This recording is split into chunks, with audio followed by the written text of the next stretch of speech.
All right, welcome to the Sports Guys. This is our new series we're calling On Campus Review. In On Campus Review, every week we're going to bring you all the college sports, starting with college football, but we're about to head into college basketball, which starts in 3 weeks. And we have college soccer. We have a lot of other events to talk about, but primarily we're going to lead off with college football. How you doing, Robbie? Doing great. I'm really excited that we have this new segment where we can just focus exclusively on college sports because there's so much action. It's really hard to jam all of it together. And really comes down to asking people to sit down and view a really long episode, or we can cut it into pieces that can be digested a little better. And college sports is certainly enough to warrant its own category. So I think it was a brilliant idea. I think that college sports, like you say, deserves a dedicated episode, and it allows us to really train our focus on it for this particular episode. And then in the pro sports one, we can do that as well. So, yeah, and most of the year, college sports are raging away and doing awesome. So you got football, but then you got followed by there's swimming events going on right now. There's so much stuff. Soccer in the spring. There's going to be obviously basketball's in the winter and goes into the spring. You've got baseball. You've got lacrosse. So most of the year, college sports are really top notch, really exciting, so much action, incredibly entertaining. I was watching an interview with, or a post game press conference with Kurt Signetti from Indiana, and he said, "This is entertainment." So he's right. I mean, they're competing for the entertainment dollars and the entertainment eyeballs, and mhm, mhm. college certainly does entertain dramatically. It's fantastic. Well, we had another incredible Saturday of college football. Unbelievable. Amazing. Usually we have about 3 upsets, maybe. Yesterday we had technically 8. If you look at the higher seed versus the lower seed winning. Some of them, were pretty close in terms of the seed, so I wouldn't call them major upsets. Yeah. But to have 8 in one Saturday is pretty I amazing. really think I don't look at it that way.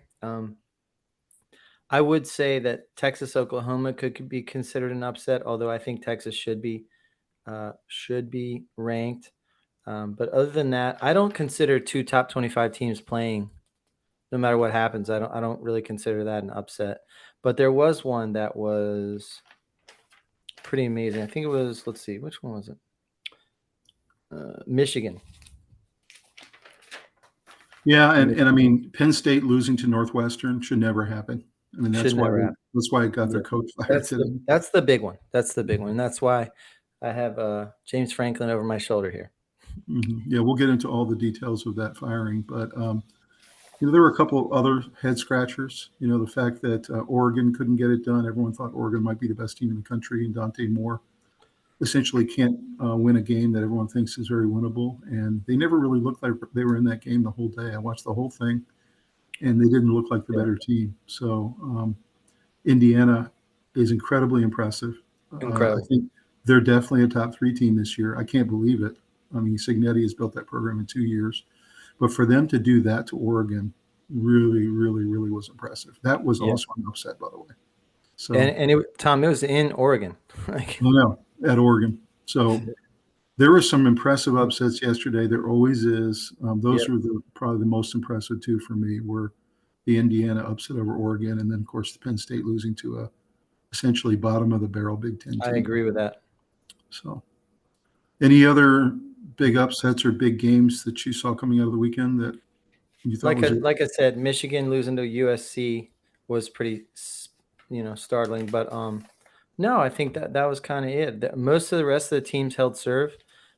Georgia Tech beating Virginia Tech was interesting. Um, I think there were a couple of games that should have been upsets, but didn't. The better team actually found a way to pull it out in the fourth yeah, quarter. yeah. I would tell you that if I was reporting to you guys at halftime at a lot of these games, I would have said it's absolute mayhem. So and so's down. They're a top 25 team to a nobody team, and But looking like they're going down. There was a even a lot of game teams like that looked like they were going down, but not that many did. even a game like Georgia, who wins 20-10 against Auburn, did not look impressive all day. As a matter of fact, Auburn had leads twice in that game.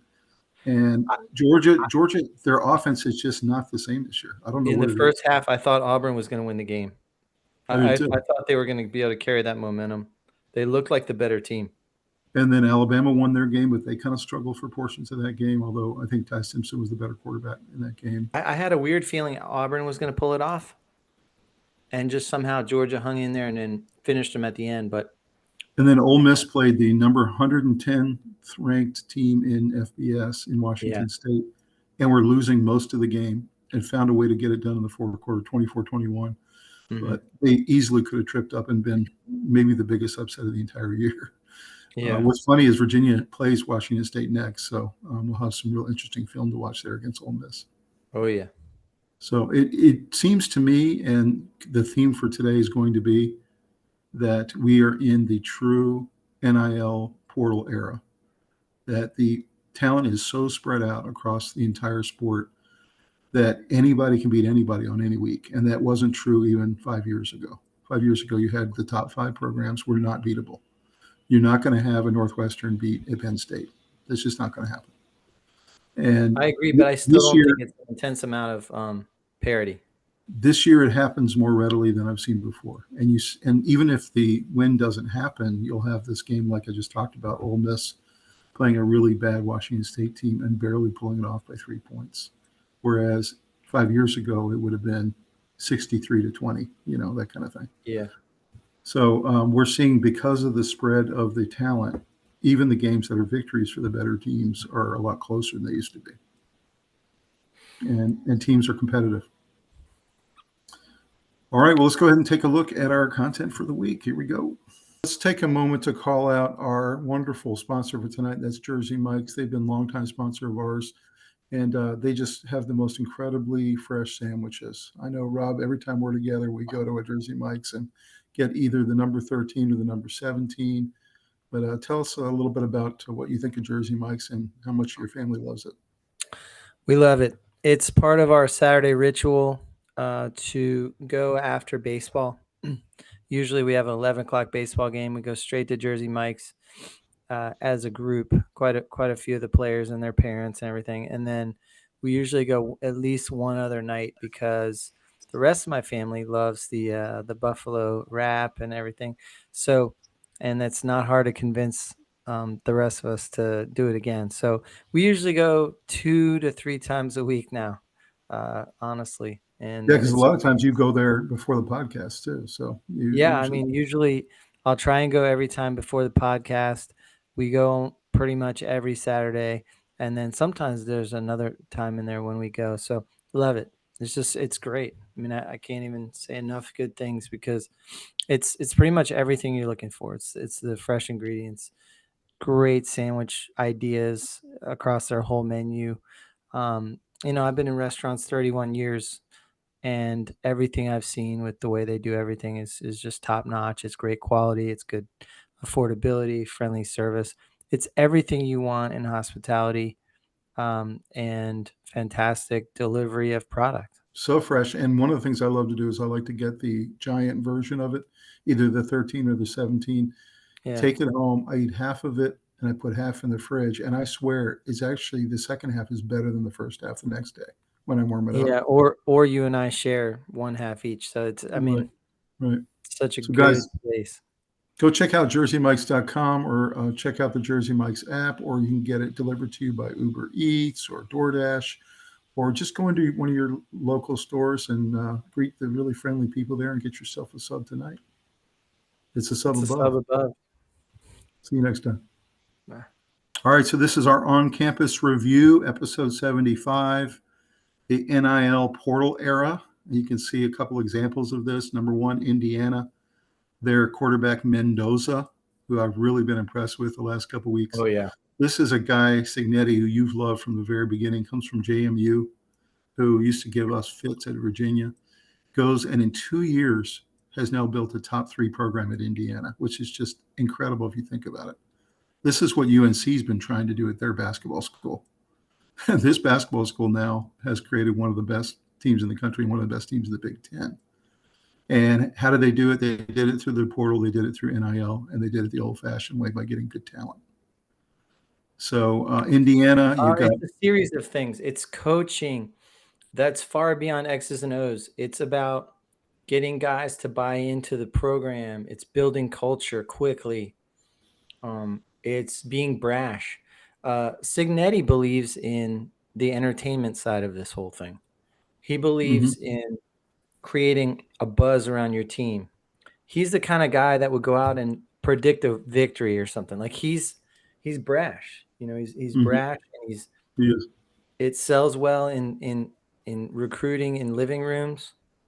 And he's able to just put together quickly a system that builds young men into groups that work well together. And But even last year, in his first year, he built a team that was really competitive and went to the playoff.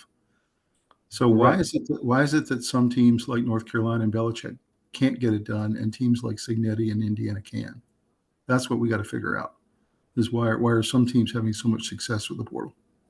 I think Signetti is underrated when it comes to how good he is at getting portal guys. I think he's extremely good at closing the deal. Right. Well, it's really remarkable what Indiana's been doing. Another team that's been doing this is Texas A&M.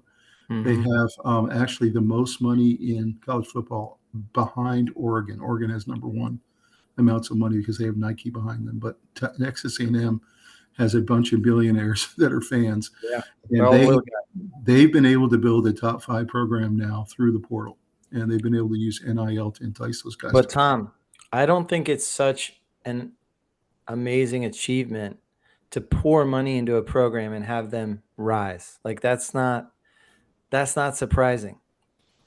A&M is buying teams basically, and I don't mean to knock them. I would do it if I could.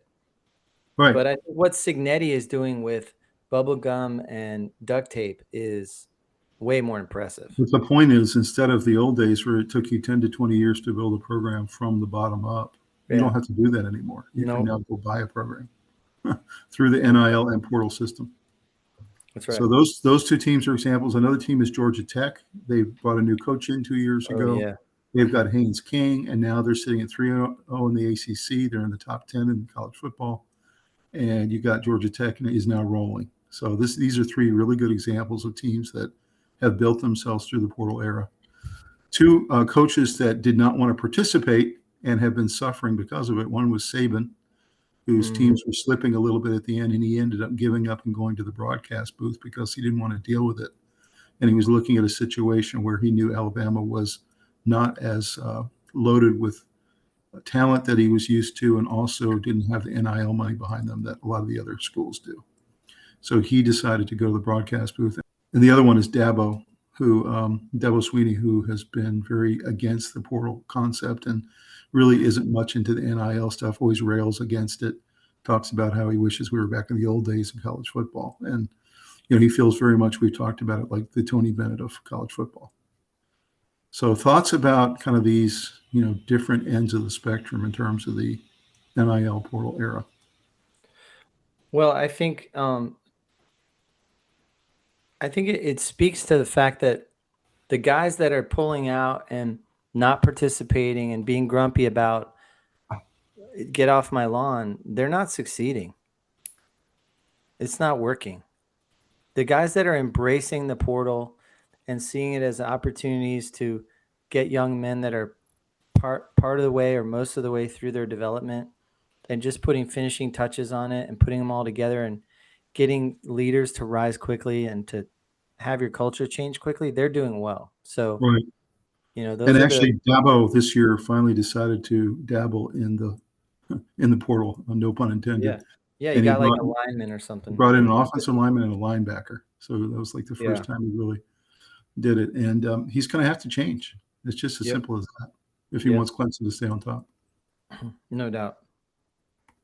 So let's look at the scoreboard from this week. We got South Florida absolutely demolishes North Texas, which was just crazy. What a great Friday night game that was. That was a really good one. It was. And South Florida has been impressive all year. They beat Florida. They beat a bunch of really good teams. They're sitting now at 5-1, and they played a very good North Texas team that was 5-0 coming in. It was incredible. I was watching that game. That was a game just like what we're talking about with it felt like North Texas was going to give them a good fight and maybe even win this game. It did. It really And did. by the second half, South Florida started rolling. It's true. So And North Texas is a really good team. So this was it pretty was good. really Pretty good surprising they team. rolled it up. Yeah. I thought Yeah. for sure though that it was going to come down to a really close game. Yeah. As I saw, North Texas kind of was handling them a little bit in the first half. They were definitely Mhm. up, and they just kind of had them against the ropes a little bit, and then they just whooped Mhm. them. That's right. South Florida is a really good team They that are. wasn't playing very well, and North Texas was taking it to them, but 63-36 is not a close You think match. about 2 years ago, South Florida was going like 2-10 every year, and the I fact know. that they've built a program like this now is really impressive. So, South Florida scored 4 touchdowns in 3.5 minutes. mhm, 4 touchdowns. that's That's the incredible. difference in the game. That Right, 3.5 minutes. right. So this next game I was really looking forward to all day yesterday and finally came, and it was Ohio State, Illinois. Didn't know if Ohio State was gonna get any challenges this year other than maybe the Michigan game or Indiana. Um, in comes Illinois and Altmaier, and they've been having a really good season. And I felt like they would give them a much better match than they did. It just felt all day like Ohio State was clearly the better team. Mhm. Altmaier had kind of ran up some numbers at the end of the game, but for the most part was largely ineffective. They couldn't really run the ball, and Ohio State just controlled this game from beginning to end. And I was kind of The disappointed. I wanted to see what Ohio State would do with a challenge. the way I looked at it was the Ohio State defense was the difference in this game.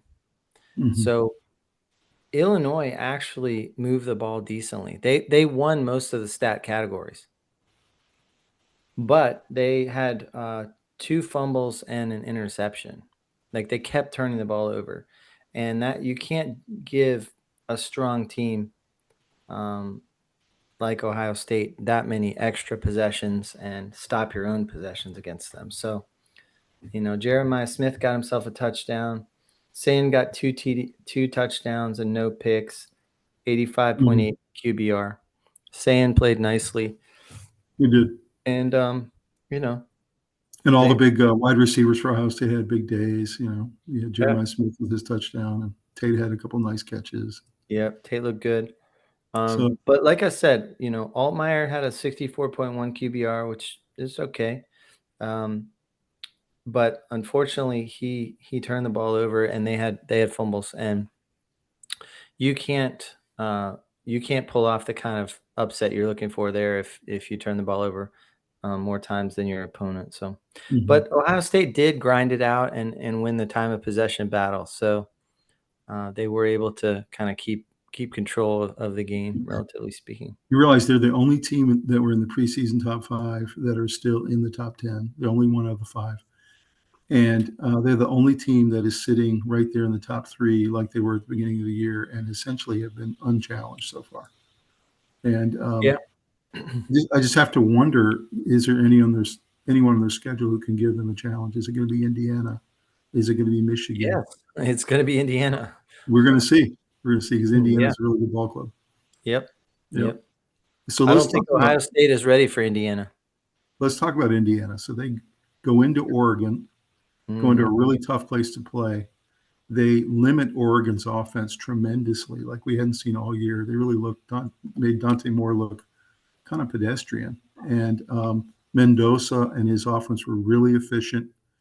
The Indiana defense was surprisingly good the Yeah. entire day. And Oh, they yeah. end up winning this game pretty comfortably, 30-20 at Oregon.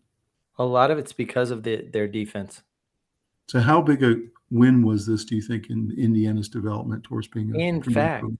in fact, Oregon had a pick six. So if you think about it, 7 of those points weren't even the offense going Mhm. against Indiana's defense. So Indiana's D gave up 13 points or 14 They points. made That's right. They made Dante Moore really uncomfortable the Yeah. entire day. Yeah. They kept getting him off his spot. He was trying to step up, and they wouldn't let him step up, and they wouldn't let him run with his legs.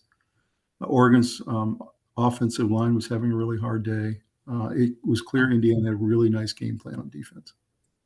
Yeah, Dante Moore had a 33 .7 QBR. So Hmm. Indiana made his life terrible that day.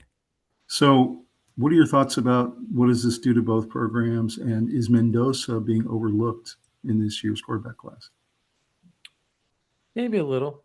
I think he's a product of really good coaching and a really good culture. Hmm. And so I think Signetti deserves a lot of the credit. Mendoza deserves some as well. And then you've got guys like Elijah Surratt, who every week show up at 8 for 121 What a day and he a touchdown. had. Yeah. You know, he's And awesome. Indiana could run the ball and Oregon couldn't. Hemby, yeah, Really? Hemby had Yeah. 70 yards and 2 touchdowns. They Hmm. are balanced attack on offense and very savage defense. Hmm. So that's a heck of a team. They're Maybe we're probably getting going to give. maybe we're getting a little ahead of ourselves when we say Ohio State better watch out, but maybe we're not. I mean, they're pretty good. So they may give Ohio State the best shot this year. It looks like to Mhm. me. Yeah. Of all the teams. This was an incredibly surprising result. I was thinking this might be even higher scoring than this, like a 37-30 type game. I didn't know who was going to win it. I thought Indiana had a chance, but at Oregon, I assumed Oregon would get it done. And Yeah. this was incredibly surprising, I think. And for most people, this was an upset I don't think because it's an upset, but I don't yeah. think anything in the top 25 is an upset. That's how Mhm. I look at it. If you're in the top 25, you can all beat The each other. reason I think it was because everyone was thinking Oregon might even be the best team in the country, and also Maybe. because it was at Oregon. If it was at Indiana, it'd be a different story. But at Oregon, really hard place to play, Yeah. and that's why I'll it was tell so. you, man, Indiana won most of those stat categories. You know, They they did. just did. They dominated. They earned it. 23 first downs to 14. Hmm. That's a lot of first down difference. Hmm. Uh, Yardage, time of possession, all of it. And Signetti, I mean, he's starting to rise into that kind of top five coaches category. He really is. When At you least. watch Indiana, you can sense that they believe in that they're going to win. Hmm. In their soul, they believe it. Hmm. So, it's not hard to get people to get desperate if you're down a little bit, if you believe you're going to win. You'll do huge things to swing the tide. It's true. So this next game was very surprising because Washington State is, like I said before, ranked the 110th best team in FBS and had a lead Mhm. for a lot of this day. And Ole Miss really struggled on offense. Chambliss really didn't look like himself for a lot of the day. He did come through with a couple touchdowns late, but what were your thoughts about this one? Is this just everyone has a stinker at least once a year, and they were able to luckily get off with this one? Um, well, overall, I would say stats tilted towards Ole Miss, but there were a lot of moments where Washington State looked like they believed. So it was one of those games where the better team still won, but it was way closer than it should have been. Yeah, I mean, they really struggled for a lot of this day. I mean, there were a lot Yeah. of punts and a lot of, if Yep. they did get one first down, maybe two first downs, then they'd have to punt. Or it Ole just Miss was. won almost all the stat categories, but for a while they definitely looked like they were going down. This wasn't how we were used to Ole Miss rolling up scores against bad teams. That's what we were No. expecting. So No, I agree. There college was no football's, blowout factor at all. Washington State looked like they were going to win much of the game. yeah. So I put this up and chalk it up to an SEC team that overlooked Washington State. And they have Mhm. a couple really big games before it and after it that were sandwiched in, and I think they just let down. That's what it looked like to me. And Yeah, eventually just turned it on in the fourth quarter to win the game. But a little bit of a trap game. yeah, yeah, trap game looked a little flat. Next game, A&M was clearly the better team against Florida. Florida had been playing a little bit better lately. DJ Lagway had been coming on. Of course, they had the big win against Florida State, and they really have been improving. But it was clear in this game from beginning to end that Texas A&M was the better team, and they really had a nice balanced attack and a really solid defense and a good pass rush. So, thoughts about A&M as they rise up the charts? I think unfortunately Florida's just not as good as we thought in the beginning of the year, and Hmm. A&M is loaded with talent. Hmm. So they are rising up, and that shouldn't really be a surprise anymore that A&M is beating good teams. Hmm. And you look at some of these skill players that AM has, like Reed and Craver, and some of these guys are going to be, playing on Sundays next year, and they just have a lot of talent at every single level. So their pass rushers all over Lagway. He was kind of running for Yeah, his life a lot of this game. So I still think Florida's a decent team, but I think they're kind of they're a good team. I think they're mid to not lower. as good as we thought originally, but They're mid to lower SEC, and A&M is a top 5 team. That's pretty clear. I liked the way Reed threw the ball a little bit. Hmm. He's known as a running quarterback, but No, that's right. there were some nice throws in there for real. Yeah, they're a good And I team. love Casey Concepcion. He played at NC State, Hmm. and he transferred, and that was one of the saddest transfers I've seen. Really sad. That I was saw him line up trem- at the beginning of this game. I saw him line up, and I just got sad because I knew how good he uh, was with NC State. And it's a tremendous pickup for A&M. yeah, for sure. I'm going to be watching him all year to see what he does. Yeah. This next game was really exciting. I watched this game, and it was the Red River rivalry, which happens every Mhm. year. There's even a trophy that comes out of it, and this is Texas, Oklahoma. Everybody had been predicting Oklahoma going into this game because Mateer was back from his thumb surgery he had 17 days ago. I just thought that was crazy that he was playing in this Yeah. game. They forced him Yeah. back, I think. He came back and he did not have a very good game. He had a couple that should have been picked, Mhm. and Texas was just all over No, he him had three like a wet interceptions. blanket. 3 interceptions. Um, 42.2 QBR. he really struggled, but mainly I give the credit of this game to the Texas defense. It was just fantastic. Yeah, they were swarming. Yeah. The offense got a couple things done. I thought Arch Manning had his best game of the year against a good team. Wisner was a really good back in this game. He had some really Yeah. nice runs, and it felt like Texas was the better team. Quintravion Wisner is a junior, so he's still got another year of eligibility. Hmm. So So he he could and Arch will be back. he could work his way into being a really high pick next year. Hmm. So any other surprises from this game about why Not really. Oklahoma's? 3 turnovers was the story. The defense was fantastic for Texas. And rushing yards, Oklahoma 48. I mean, you can't win against Texas's defense running the ball 48 yards. Mm. Yeah, that's right. And Texas ran it for 136. So that's pretty big imbalance. Hmm. Uh, Arch was 21 of 27. He looked pretty good. Wasn't a Hmm. lot of yardage. They didn't ask him to do too much, but he definitely didn't look as scared out there as he has. It's good to see him feel confident after the He's going game. to They start. played Yeah. well, and he's getting better, and Wisner's getting better. I think Texas Mhm. defense is rounding into shape, which makes them scary. So Yeah. this next game, I was really looking forward to. Sat down to watch it, and we had 4 lead changes within the first 2 quarters. So it really looked like Missouri was going to be pushing Alabama to the limit, and they really did.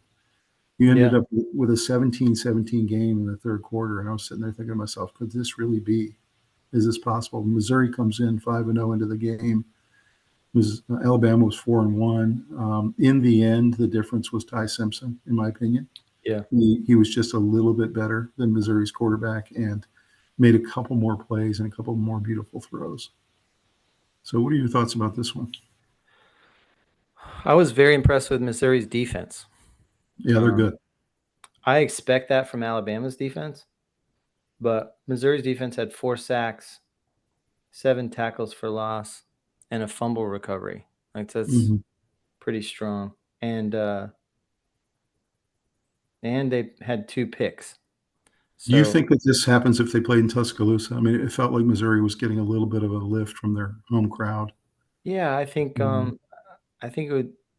they'd probably play pretty well in Tuscaloosa. They'd probably have a bigger gap. But Alabama should beat Missouri.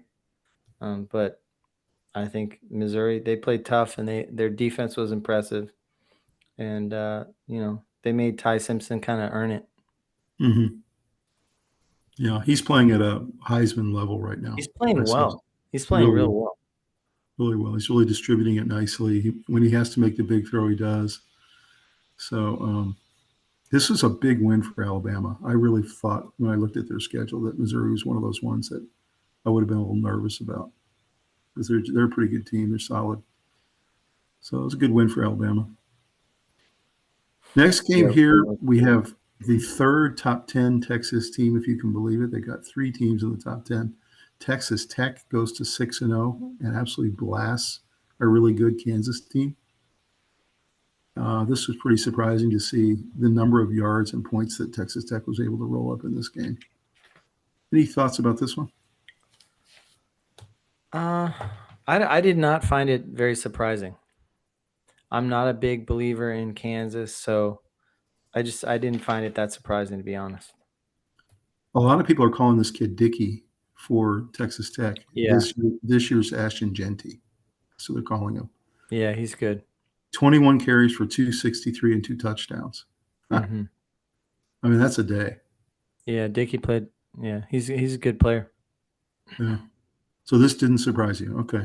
No, I'm not a huge believer in Kansas. Who do you think's the best of the Texas teams? Do you think it's Texas, A&M, or Texas Tech? I think A&M. The A&M. Yeah, I do too. I do. Yeah, I do too. Because their defense is also really solid. And their coach. Yeah, that's true. Elko. Yeah. Good I don't coaching. know. Texas Tech's not an easy out.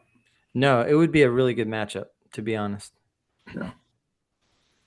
So the next game, you and I both thought Auburn might pull this one off in the first half. It looked like they were going to get it done. They were up 10-3 at half. Their crowd was juiced. And they had the momentum. It was really, going all their way. It felt like they could knock off Georgia. And Stockton was playing terrible in the first half. Yeah, they looked lost. And then Georgia's very highly paid staff goes into the locker room and makes a bunch of adjustments and comes out, and they start to run the ball a little bit. Stockton starts to make some plays, and they just kind of, got enough scoring to get this one done and shut Auburn out in the second half. Yeah. Georgia D stepped up big in the second half. I really felt like Georgia D's won this game, and I'm very concerned about Georgia's offense. It's just not very good this year. Yeah. What is your thought about that, and do you think that's going to come back to bite them in the playoff? They have a lot of stars on that team, a lot of talent. So you don't want to get too worried about them, but you're hoping for sure that you haven't seen their best football. That the best is in front of them and that they'll get better, and they should be getting better by now, but you don't want to play your best football until the last couple of games going into the playoffs. That's right. And then for Auburn, they've been trying to get that big breakthrough win for a couple of seasons now, and they have to wait another week. They play really tough. They play well. I think they like their coach. They just can't quite get it done against these, biggest. It feels like they're on the right track, but they're not quite ready to compete at the highest level. Yeah. And I know Auburn fans don't want to hear that, but I've got to think Georgia is going to find a way to improve on offense. They have to become more efficient, and that'll make them really dangerous. Because their defense is there. Yep. So looking at some other games here, LSU, again, offensively not very impressive, but they do win 20-10. Looks like that was the chosen score for most of the big SEC games this weekend. And Lenora Sellers drops to 3-3, and everyone's just kind of scratching their heads as to what happened to this big explosive offense that was promised with Sellers at the helm. Nussmeier had a little bit better day than he has been having. Pretty solid, but still not what we were thinking in terms of Heisman level. Thoughts about this game? I think they righted the ship on offense a little bit, LSU. I was surprised at South Carolina, their performance. It's just not consistently good. They have flashes, but they also have flashes of not good. So if you told their coaches every single week, we're only going to give up 20 points, they'd probably take it against these big programs. Yeah. And yet their offense just can't sustain drives. They just have way too many punting, way too many pickoffs. Both LSU and South Carolina have had problems on offense this year. Yeah, they can't sustain drives. I mean, it's as simple as that. You can't score if you can't get down the field.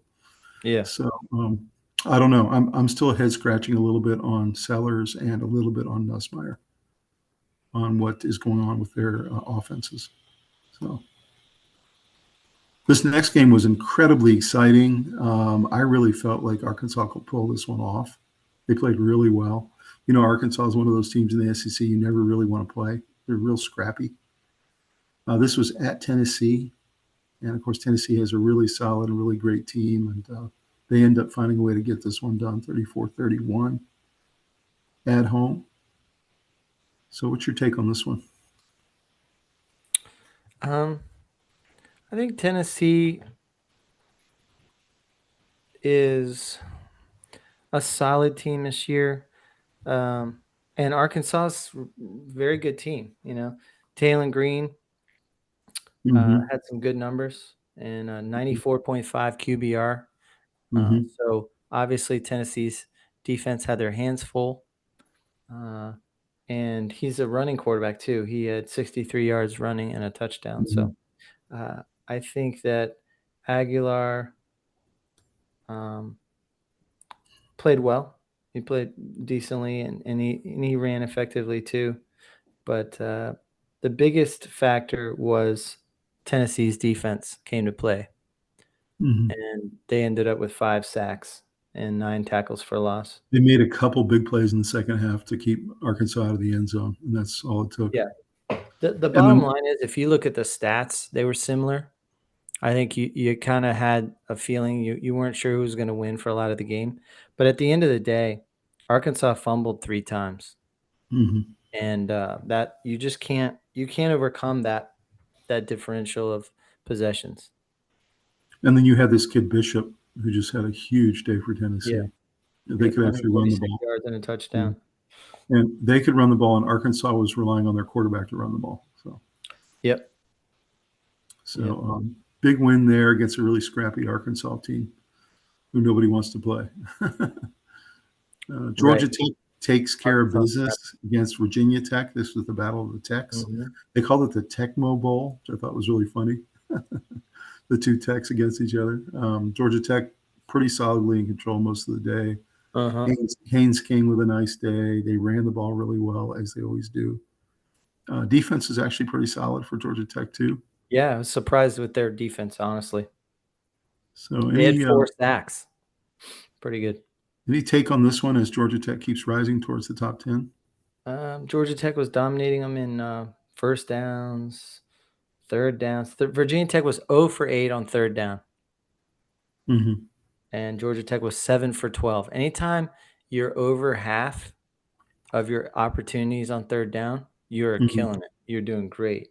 Right. So yardage, was imbalanced towards Georgia Tech. Georgia Tech won in all phases. They did. The score is not a blowout, but it was definitely a domination. It feels like Virginia Tech this year is scrappy. They're never going to give up. They're going to give you all they got, but they are a little bit devoid of talent. You know what I'm going to tell you? They feel different in that their defense isn't full of NFL players. I think they have good players on defense, but they do not have a squad full of first through 3 round picks. Corners, linebackers, like they're not loaded like that on defense. They haven't been loaded like that on offense for some years, but defensively they've had NFL caliber players, and so they've been a nightmare to play because they can really beat on you on the defensive end. But this team seems a little weaker on the defensive side. So it's true. But this is the first time since 2011 that Georgia Tech is 6-0. I'm impressed with Georgia Tech. Yeah, they're a really solid team. Yeah, I like how they're offensively and defensively they're balanced, and they're playing really well, and they believe, and they have Georgia leadership. Tech and Virginia right now have the equal percentage odds to go to the ACC championship game, which I think is really interesting. Yeah, so we'll see. This next game did surprise me in terms of the margin. This was USC's biggest win of the year at USC. They beat a really good top 20 Michigan team and their rookie quarterback Underwood. And this kid Mayava I mean, they've been talking about him all year, but I was really impressed with this kid. He's really good. And one of the things, it was interesting. I went to brunch this morning, and I was sitting next to a Michigan fan, and I started talking to the guy, and he told me that one of the real frustrating things for him was Michigan's strength on defense is their pass rush. Mm-hmm. And Maeva and the USC team had a strategy the entire game of 2 or 3 step drops and out. And he said, I looked at it kind of like the Peyton Manning strategy where, you're always doing these little slants across the middle and you can't get there when you do a 2-step drop and out. That's right. And Maeva did that the entire game. And it was just really frustrating to Michigan. Yeah, They you negate could not get there. the strength of the defense. Yeah. So what is your take on USC's big win against Michigan? Impressive. It was impressive. Maeva played really well. His numbers are amazing. He looked good out there. He looked poised. The moment wasn't too big for him. It helped that they were at home, but he got some help. King Miller had 158 yards and a touchdown. Mm-hmm. That helps a lot. Take pressure off. Their defense played well, 3 sacks, whereas Michigan had 0 sacks. Mm-hmm. So what you were speaking to was the speed with which the ball is coming out takes away your ability to get sacks. They But basically said, we're not going to do 5-step drops. We're not going to do 7-step drops because Michigan will be able to get there. And they said, Yeah. we're not going to do that. Yeah. But all stat categories tilt toward USC. First downs, rushing yardage, 109 to 225. Mm-hmm. Big balance difference. I'm not used to Michigan not being able to run the ball. It's They've got interesting. monster linemen. It's interesting because 2 years ago with Caleb Williams and then last year with Miller Moss, J.J. McCarthy. USC had the worst defense almost in FBS yeah. both years. And I don't know what they did to recruit this year, but they have a real defense this year that can actually compete. So that was the thing I was probably the most impressed with, other than Maeva. I think he's really good too. But USC actually has a real defense. So Yeah, no, the USC's D looks good. They look like they have athletes again. It's almost like it took a recruiting class to get right. This wide receiver for Michigan was really impressive. Marsh, he had a huge day. Andrew Marsh, But 138 with I a saw touchdown. Underwood make a couple errors in this game, bad throws A little bit. we hadn't seen this year, and I'm thinking he'll get rid of some of that. He was pretty accurate overall. He did have a pick, and he had a couple throws that he wanted to take back, but 61.8 QBR, not bad. Mm-hmm. Not all Not great. stars, but Not great. Yeah, decent. Michigan will come back from this. Underwood will learn. The biggest difference was young. rushing yardage. Mm-hmm. Yeah. And also sacks. The Michigan defense didn't get any sacks, and USC could run the ball on them. So That's right. Michigan usually wins the trenches, and they Mm-hmm. did not win the trenches against USC. It's true. So next game was very painful to watch. I don't know what's happened to NC State this year. Their best win this year has been against our team, Virginia. But after that, it's really been kind of a race to the bottom for them. They haven't been able to do very much on offense. Notre Dame just kind of had their way with NC State all day. Love had a really nice day. Carr had a really nice day. What's your thought about this? And does this say more about Notre Dame right now or NC State? It was the battle of the quarterback CJs, CJ Yeah, Bailey, right. CJ Carr. What did I see? I mean, 3 picks for CJ Bailey, QBR of 41.2, 17 for 30. That's a lot of missed throws. It didn't go well for him. 186 and a touchdown. At the end of the day, what you're looking at was an imbalance that was dramatic. First downs, 12 for NC State, 24 for Notre Dame. Yards, 233 to 487. Rushing yards, 51 for NC State. Which, by the way, is outrageous when you have, all these great backs that they have. They have incredible running backs. What's going on? Especially Hollywood Smothers. Mm-hmm. There's no excuse for getting whipped like that, but it is what it is. Notre Dame definitely had some nice Do you nice think the talent passing, good level players. difference is this big? I didn't think it was this big. I knew there was a difference. I don't think it's this big, but I think the game plan plus talent level was significant. I don't think it was a good game plan. I like Dave Dorn. I don't think this was one of his best games. Mhm. Yeah. Nothing. They didn't do anything to help themselves really. They So did Notre come Dame, up with a few turnovers from Notre Dame, but otherwise they got kind of whipped up. And I'll tell you this: NC State had 7 punts, yeah. so they could not string drives together. I'm very concerned about NC State's offense. I don't understand why it's so broken right now. Yeah, Mhm. yeah. NC State started 3-0, now they're 4-3, and Notre Dame started 0-2, and now they're 4-2. So, A lot has to do with the competition. NC State's playing better teams. mhm, Um, Obviously, their win against Virginia was a good one, but their first 2 weren't fantastic. And mhm. now they're running into big boys, and they're getting beat up a little bit. Yeah. Notre Dame has that way of beating on you with their dominating offensive lines. And I will tell you that they have huge NIL money. They have a good young coach and a really good culture. And I've heard a lot of people I respect and trust in the industry talking about how Notre Dame is going to be good for years to come in the NIL portal era. Mhm. They're gonna continue to do really well in that era. So They have a lot of money behind them and a lot of alumni. I mean, they have a huge alumni base all over the country. yeah, and they always seem to have veteran leadership on their team. Jeremiah Love, guys like that. They always have veteran leaders, good coaching, tremendous up and coming players at all in all positions. They're loaded. And they're So gonna this be next, loaded for years. I think that's exactly right. This Yeah. next game was wildly entertaining. I watched the fourth quarter and the double overtime of this game, Yeah. and BYU was able to score a touchdown, and Arizona was not. But Arizona was the underdog in this game, but kept it close and really battled BYU all the way to the end. BYU comes out on top, and I think that they go home after visiting Arizona very relieved they were able to get this one. But thoughts about this game? Uh, I don't have a whole lot of thoughts about it other than, I really like the way BYU plays. They're a very exciting Me team to too. watch. Their games are really fun to watch. And So, they really run the ball, which you and I love the yeah, pounded ground. they pound the ball, Yeah. they're extremely physical and athletic, and, I just really like the way they play. It's like they always play with momentum. That's what Hmm. it feels like. That team plays with a lot of energy, a lot of momentum. Hmm. And they believe, and I think they're really easy to underestimate, to look past. You know, What's interesting, Robbie, is this time last year they were sitting at 6-1 and faded.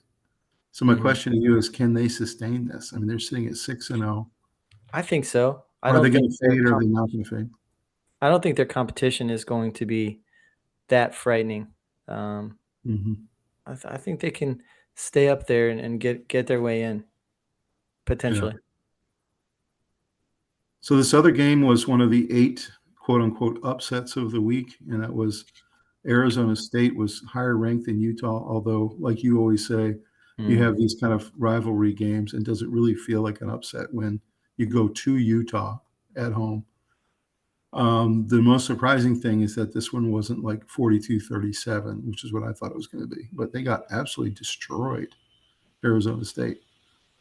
And I'm just kind of scratching my head as to what happened here. I watched the highlights, and Utah just rolled all over them, passing and running. So, thoughts about A lot of when people say Utah. I've heard this a lot on sports radio. When Utah is out of sight, out of mind, they're a beast.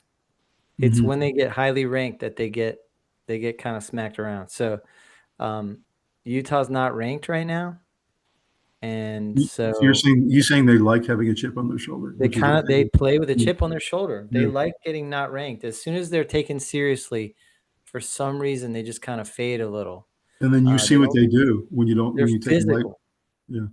They're so physical, and look at all the linemen that Utah puts in the pros. I mean, they're strong. They're a strong running team.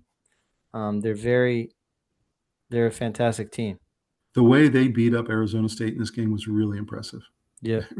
It was really impressive. I couldn't believe it. Utah is a good team. Yeah, they really are. They can do it all. But if you put them in the top 10, they'll probably lose the next week.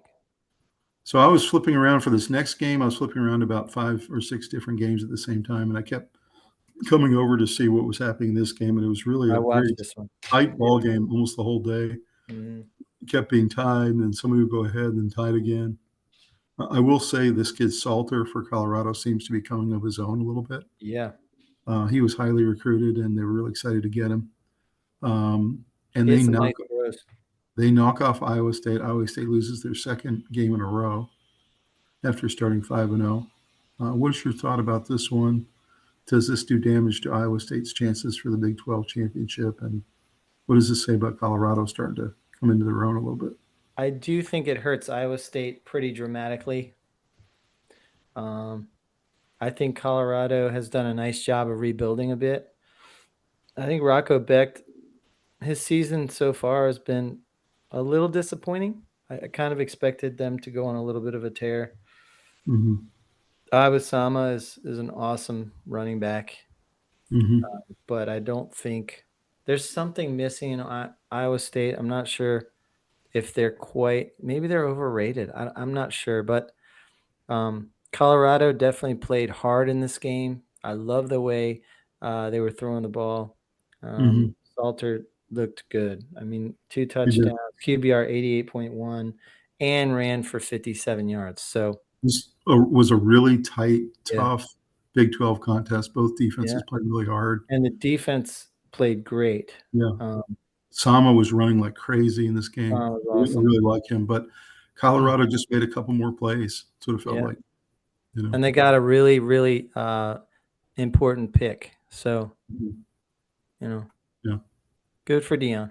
Entertaining game. Oh, and they had a really amazing field storming. Yeah, they did. It was fun. In fact, I saw pictures of a guy underneath the goalpost pinned by it. Oh, wow. Yeah. That's not good. No.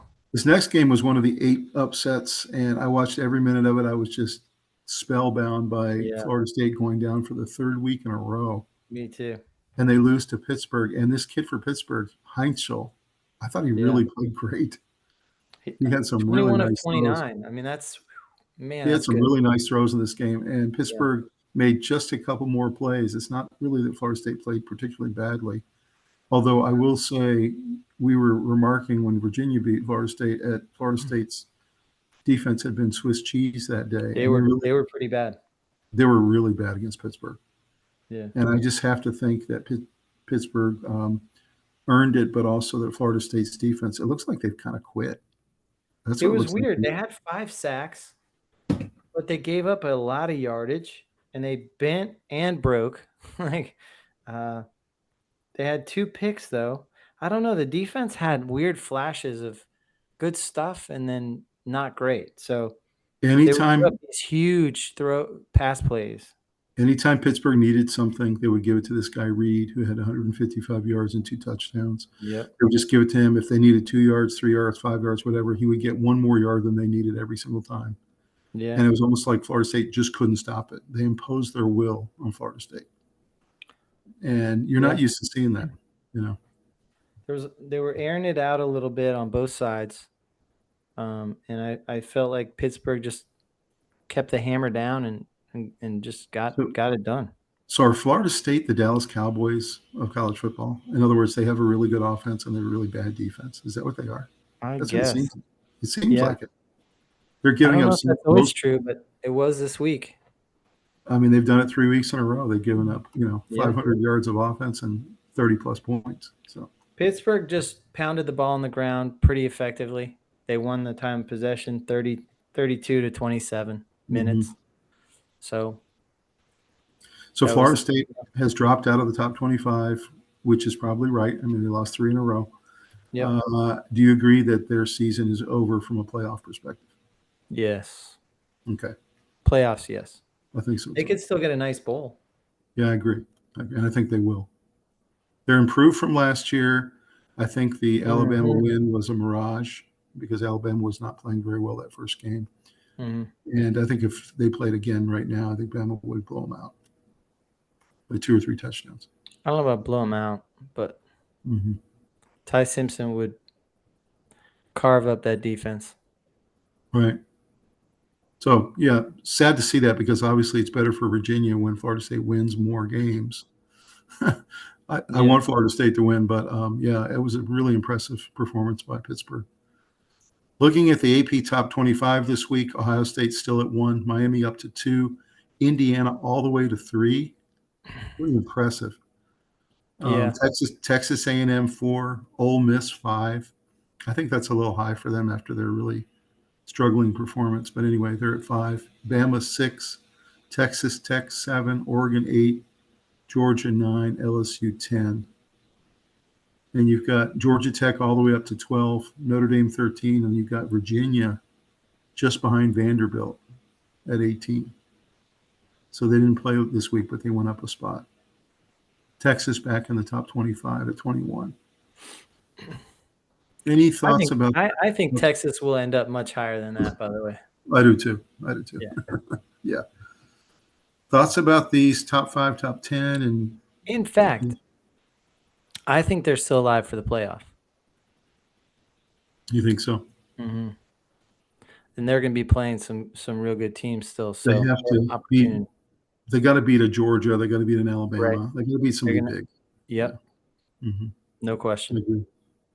I agree. They did beat Oklahoma, so yeah, it was a big one. I think USC is a little low here at 20. I think they're a little better than that.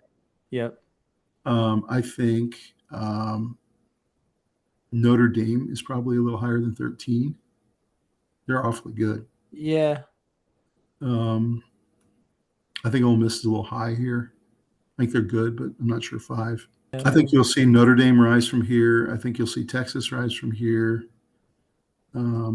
Really interesting, though, to see how much these polls move every week. USC. To see Indiana, who was 16 2 weeks ago, another 3. So, I know. Yeah.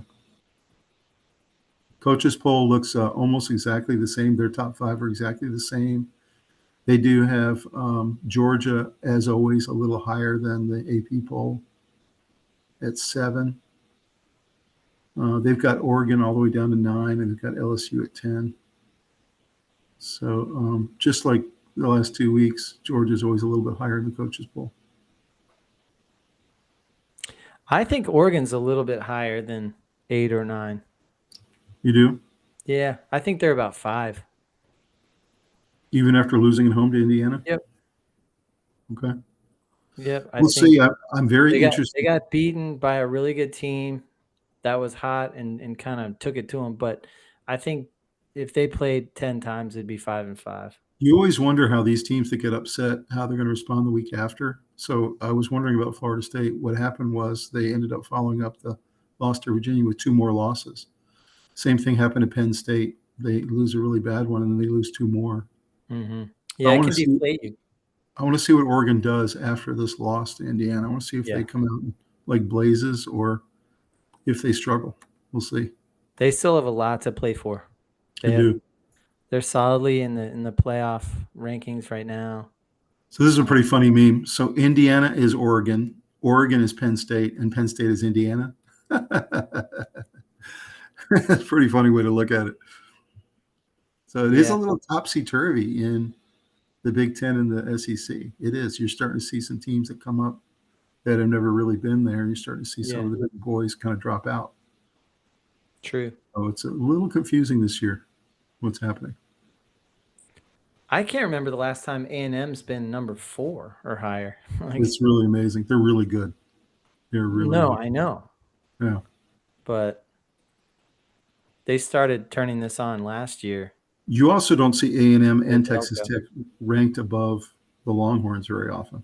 No. You don't see that very often. Not both of them. Yeah. So let's look at some of the losing streaks. We had the Penn State losing streak 3 games in a row, Oregon, UCLA, the really bad one, and then the even worse than UCLA was Northwestern this weekend, 22-21. And because of that, today Franklin ends up getting fired with his $40 million package that he's got, and they're going to have the assistant coach finish out the year. So what's your thought about this? What's your take on Penn State? Is this the right move? Should they have waited to the end of the season? I think it's a big mistake. I mean, he almost got fired last year, so this was not overly surprising that I this think was it's a coming. big mistake. I think he's done a lot of good things for Penn State football.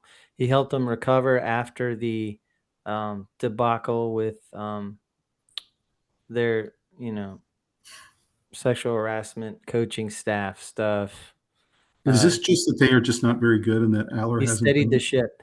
I heard somebody put it best that Franklin did a really good job of taking them to the level where they are, uh, taking them from being the, fourth, fifth best team in their conference to, competitive right there at the top, and losing the big game, but definitely putting you in the big game in the Mhm, first place, taking you to the playoff, and winning, titles, and not national titles, but doing really well with getting you to a certain plateau, and then he can't get them higher than that. it's And worse than so, that, but though, I think because firing somebody doesn't get you higher by, unless you have a plan of succession, you might very well go downward. You might go away from the plateau in the yeah, but wrong Robbie, you direction. can't be number 2 preseason and come in and lose to a 0-4 UCLA and a Northwestern team that, to be quite honest, is the worst team in the Big Ten. You just can't do that 2 weeks in a row and not make some changes. It didn't have to be a firing, but I I'm there not had to be saying some don't make drastic changes. changes. I'm not saying don't make changes, but I think firing him was a mistake because y you look desperate when you fire him. I think if your goal is to steady the ship, keep the ship steady, try to bring in a new coach, the new coach is going to be scared off by you panicking and paying him the millions you're going to pay him to not coach. What do you think it was?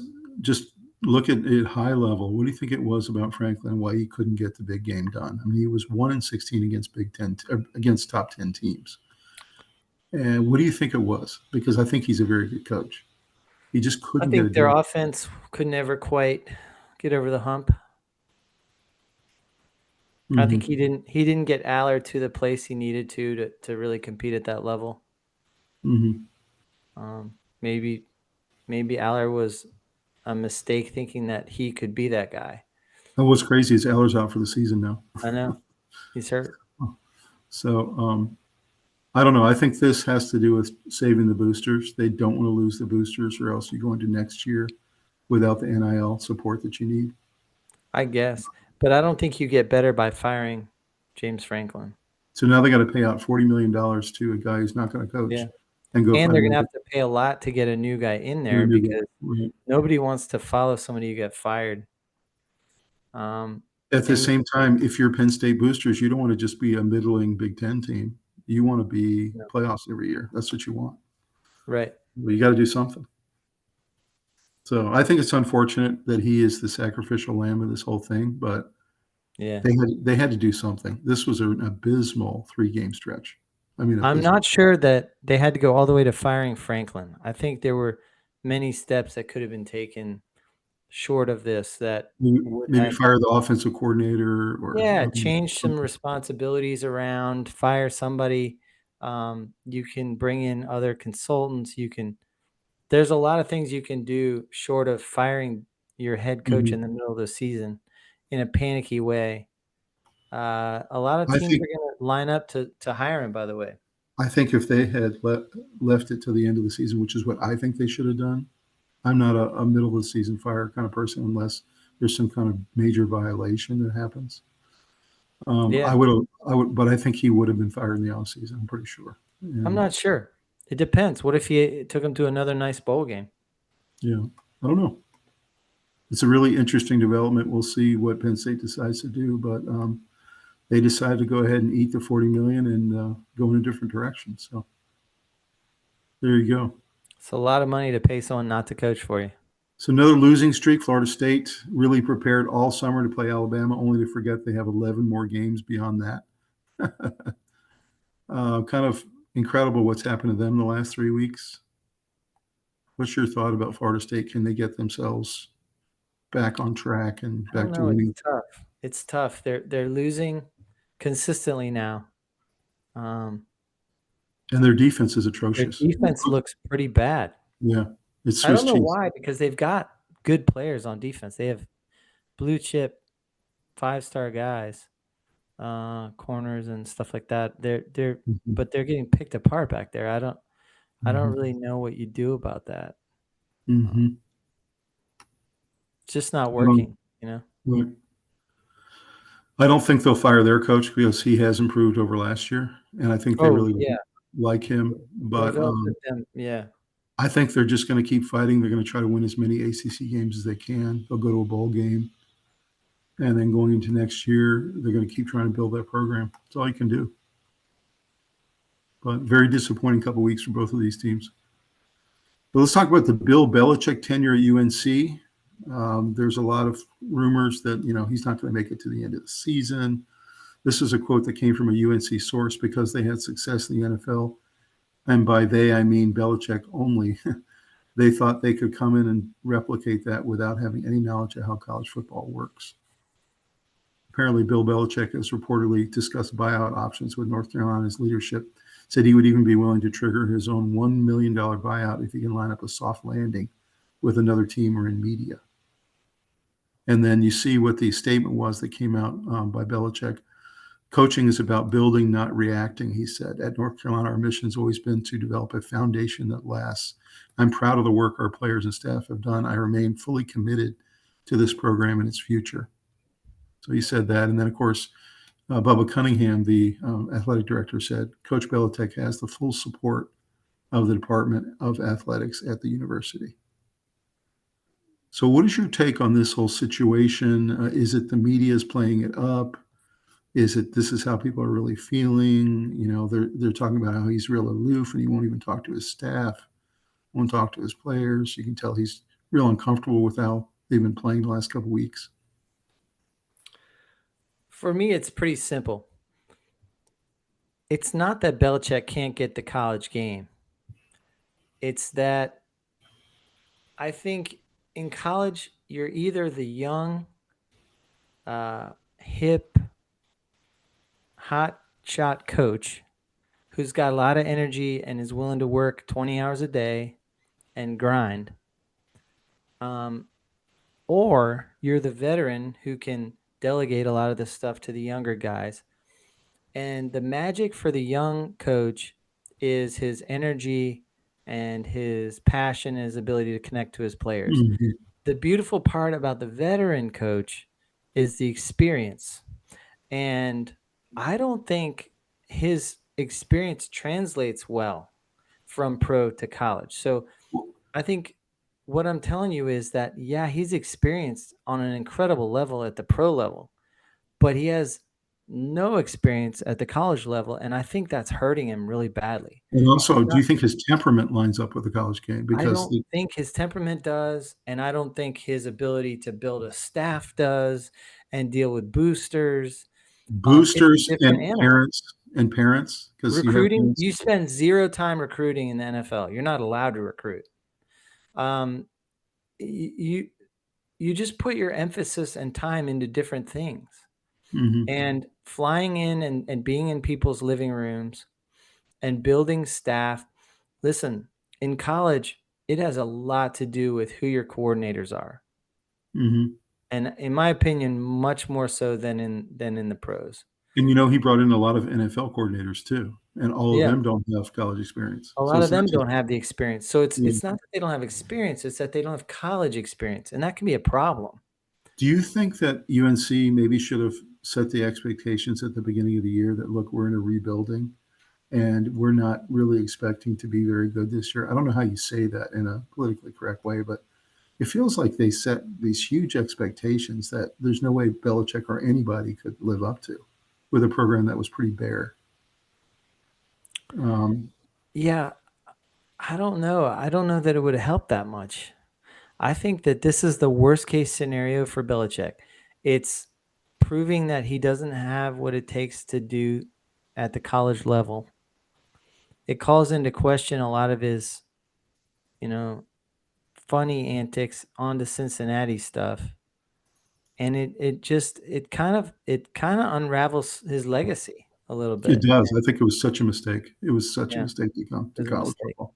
And then you So, add in Jordan getting Jordan, as much as attention as she gets. It makes it look like he's very distracted.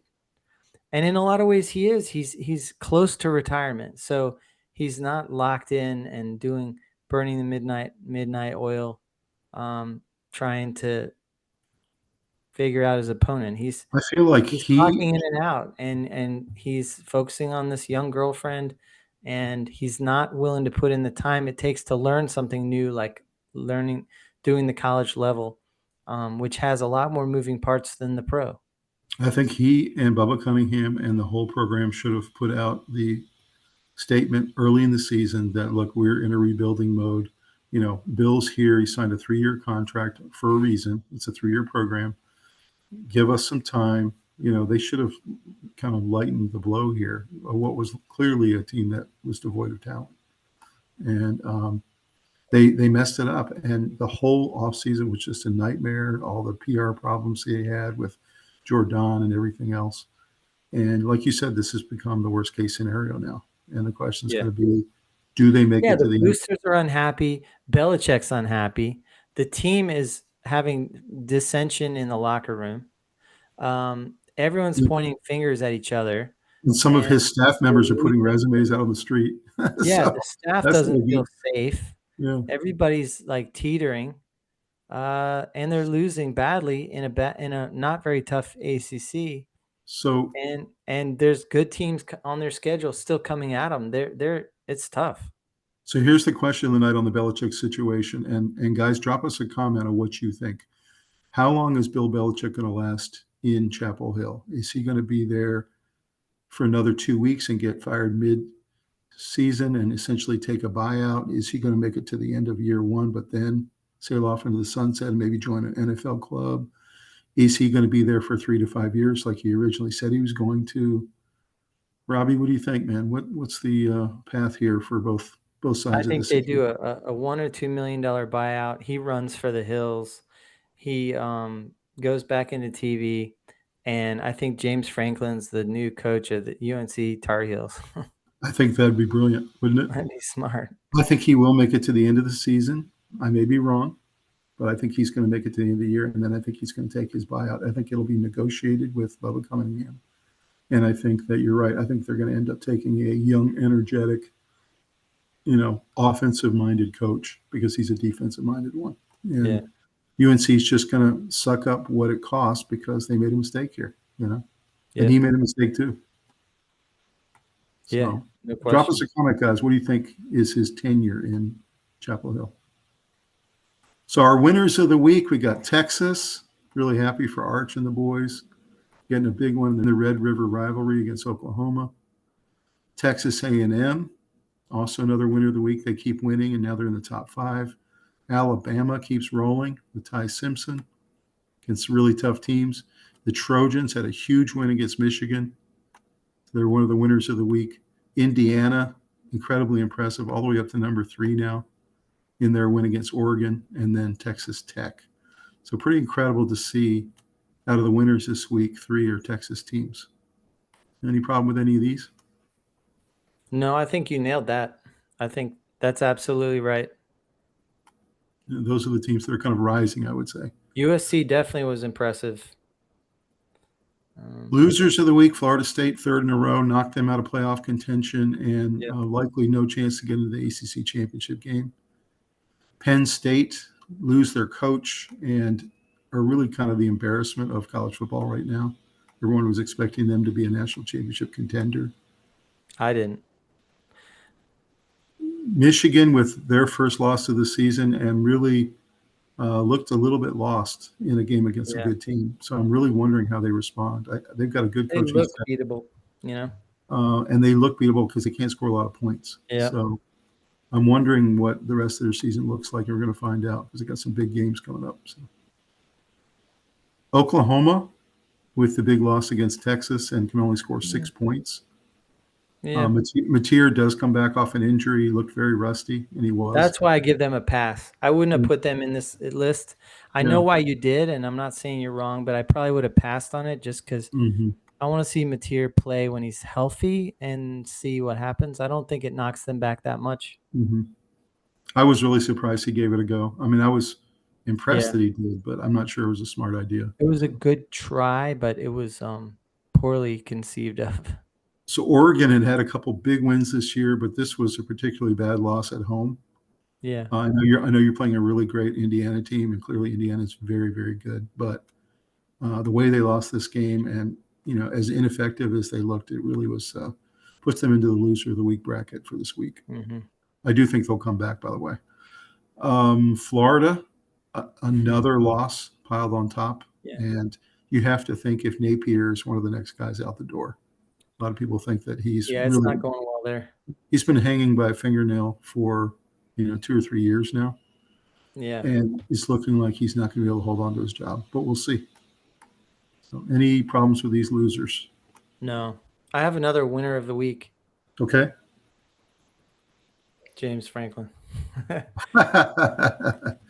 You mean the new coach of the UNC Tar Heels? $40 million to not coach. That's the greatest. If you got that package, Robbie, would you go hang out on the beach for a year or two and then coach again, or would you just hang out on the beach? I would buy a beachfront property, and I would be out on a chaise lounge. The problem is, these guys do that day. for the problem is these guys do that for a year and then they miss it. I know. They can't just sit there with their feet up for more than a year. But they can for a year. Yeah, for a year, yes. Good for James Franklin.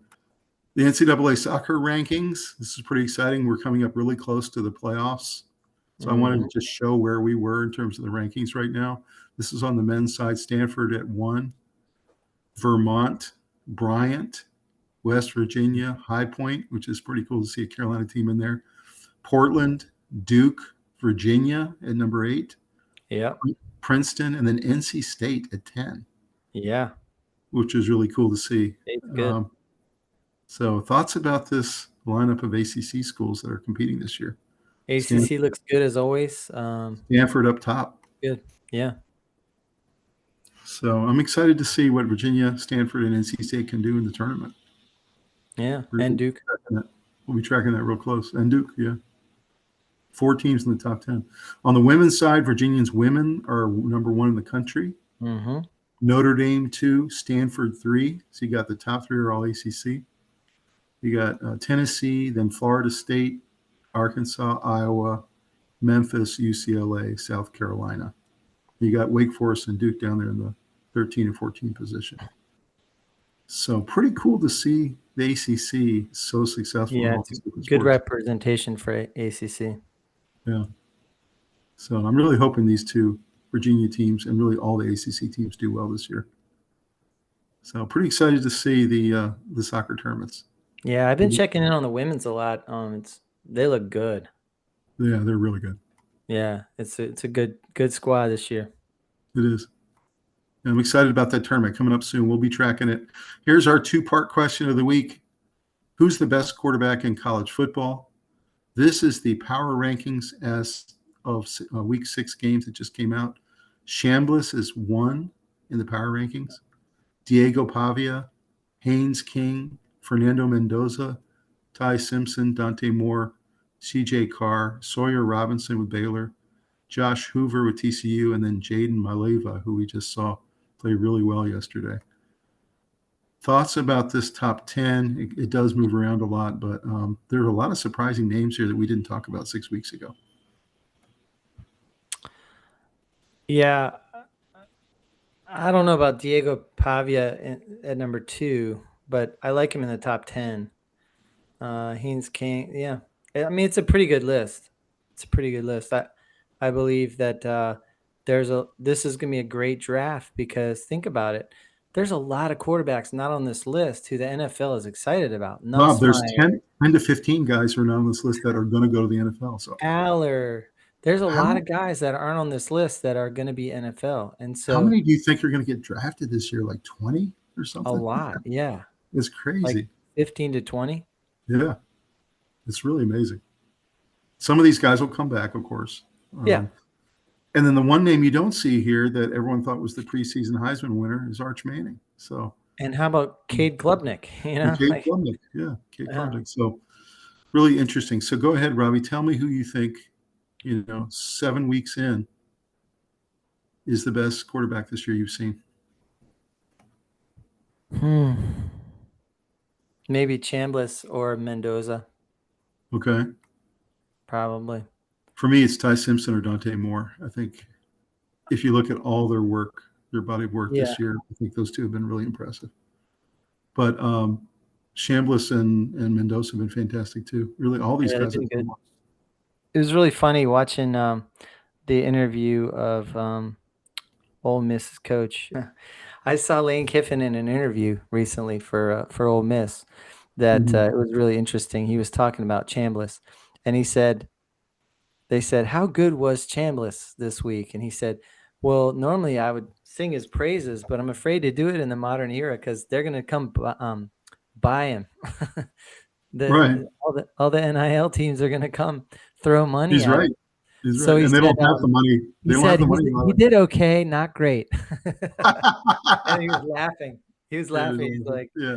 that's the only way to answer nowadays because Because otherwise when they'll come Dante Moore goes to making away with pros, money. Oregon's going to come knocking. You know what Yeah, I mean? exactly. Yeah, Oregon, USC, Texas A&M, like it's a really throwing good point. money.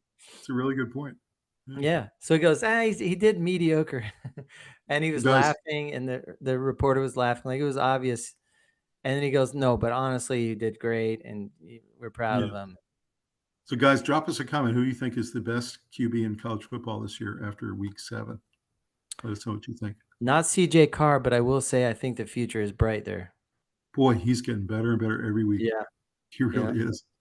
Yeah, and he's got 2 more years of eligibility And what left. So, about Sayin as a yeah, freshman? yeah, saying, yeah, a lot of good quarterbacks. Yeah, there's a lot of good quarterbacks in the league right now. So the second part of this question is who's the best receiver in college football? You got Jeremiah Smith is the highest ranked right now after week 7.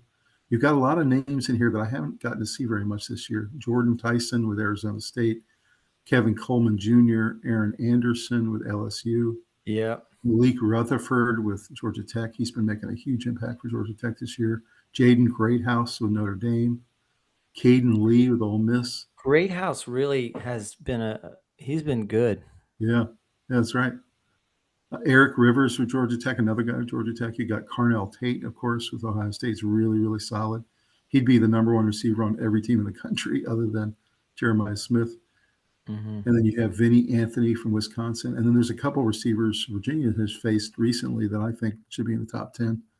Deuce Robinson with Florida State and Florida a couple State. of other guys. So what is your thought, Robbie? And this is a pretty And then the crowded guy list. from Louisville, something. He was Lee.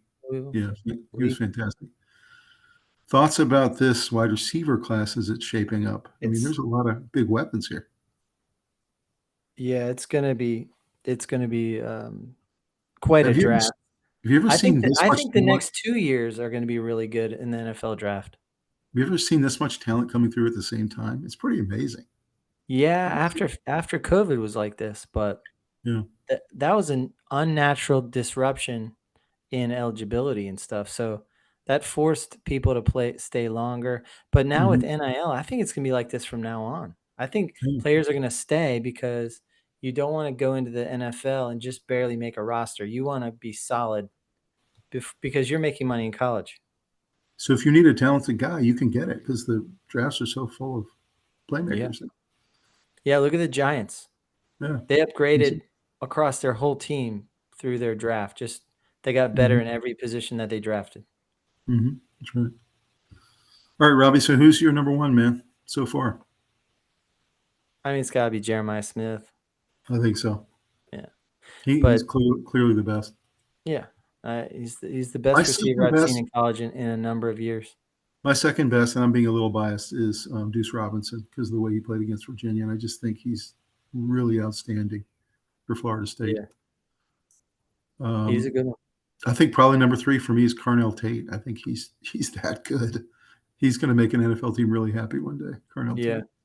but there's other guys like Wingo and just who have a lot of potential, and they might Yeah, turn it on. right. You It's know, true. there's Drop us a a lot, comment, guys. lot Who of you think? talent this year on campus. Let's put it that way. Tell us who you guys think is the number one wide receiver this year. Let us know. All right, Robbie. Well, handing you over the mailbag, but first, this is kind of interesting to me to think about Florida State, which was the dominant program in the ACC. Their last 10 ACC games, they're 1-9. Their first 110 ACC games, they were 101-9. Mhm. That's how much dominance they had before we beat them in that epic game. So, what do you think has happened to this storied program, and how do they get it back to where they want it? Well, I think they have a good coach, so stay the course there. Um, I think they showed promise and potential in the beginning of this year so far, and now they're faltering a little. And I think they just need to keep at it, keep adding recruiting classes, But is maybe this get a few breaks. is this another symptom though of the talent is more spread out and that there's more parity, Maybe. and the NIL and portal have made things even more so? Is it part of that? Is it that the ACC is improving? Maybe I think there's the more. ACC is better. Yeah. I've been saying that the whole off season, Hmm. uh, and um, I think just people are still figuring out the whole transfer portal Hmm. because there was a mindset where you didn't go rebuild your whole team every year. You would bring in a freshman class and they would go right to redshirt, and then they'd sit there and you get to know them slowly over time. Then they'd Hmm. come up through the ranks, and by year 2, you might get them on the field a little bit, and then year 3, it's just not like that anymore. It's totally Hmm. different. In True. fact, it's more like minor league and major league system Hmm. where the big teams recruit out of the smaller teams, pull their best players out and transfer them up to Michigan and Notre Dame and all that. And the North Texases are the minor league Hmm. teams. That's kind of where we are. Well, Robbie, I'm going to hand it over to you.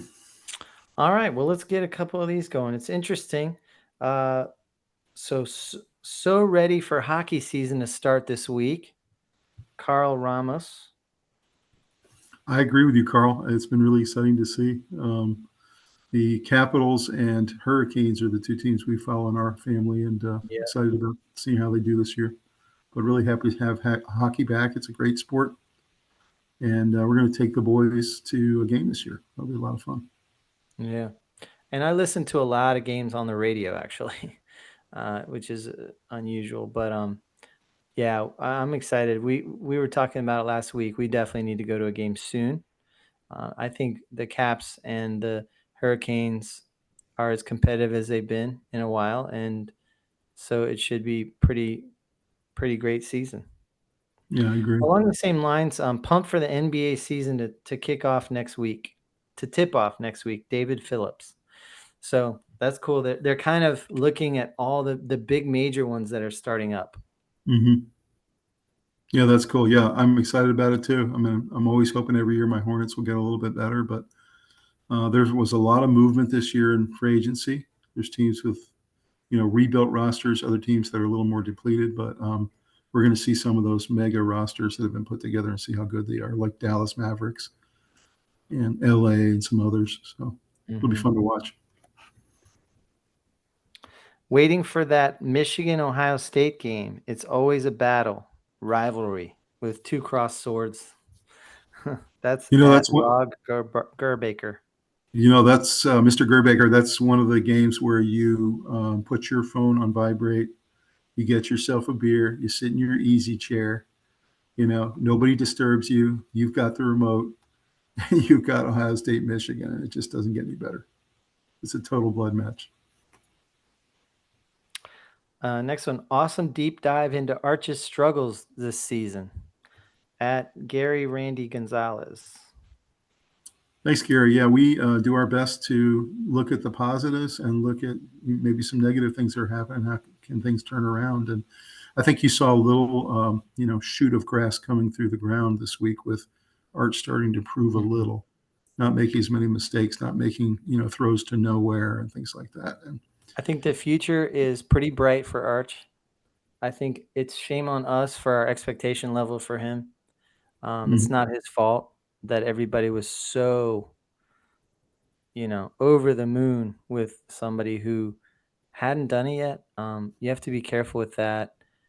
The potential is there to be great, but you can't hand somebody the mantle until they are great. And that's a he will. lesson. I think it's more of a lesson on how not to cover young players than it is on the player himself. You know what he will tell you up front, that having the Manning name has been a huge benefit for him his whole life. Yeah. But this is one situation this season where I think it was actually a negative for him to have the Yeah. Manning name, because he's being treated in a very different way than most people. You know how I was talking about how Utah does better when they're off the radar screen? Mm-hmm. The opposite can be true. You can do worse when the hot lights are on. Like maybe you kind of psych yourself out and you do a bunch of stuff that you try a bunch of things you shouldn't, and you try too hard. I think the lights were too bright. Arch needed to kind of grow into his role, and I think Sarkisian knows that and is being patient with him. And I think we need to be patient with him too. I think that he's going to I be just agree. fine. I've said it the whole time. I anticipate that he's going to be good one day, He's but I getting better. don't think we're that close to that one day yet. He's getting better. And, one thing I was really encouraged about, he had a couple, I think 3 different runs that were over 20 yards in this game. He's very fast and very athletic. Yeah. And, I remember last year he ran 22 miles an hour in one game. In all 3 of those runs that he had, they were very successful. I saw a lot of grit coming from him. He's really fighting. He wants to win. Yeah. He wants to be good. And that was encouraging to see. I would not be surprised if the last 2 games of the year and the bowl game, he starts looking more in control. Like, I think it's just going to be the steady progression of total disaster in the first weeks to now he's starting to middling performance levels, occasionally with a good throw or something. And then he's just going to keep rising. And then by next year, I really think he's going to be one of your top 5 quarterbacks. I think that's right. Yeah. Absolutely. I think. It really felt like a weekend of teams separating themselves. The theme nailed it. So good job on naming it, Tommy. That's Daniel Brandon Collins. Thanks, Daniel. Yeah, we try our best to kind of put the tagline out there and make it really reflect the entire week, and that's what we did that week. And I agree with you. So thanks for the comment. This is an interesting one. The lack of parity in college football is slowly changing, and I like it. I'll say, and that was from Henry Lee Brooks.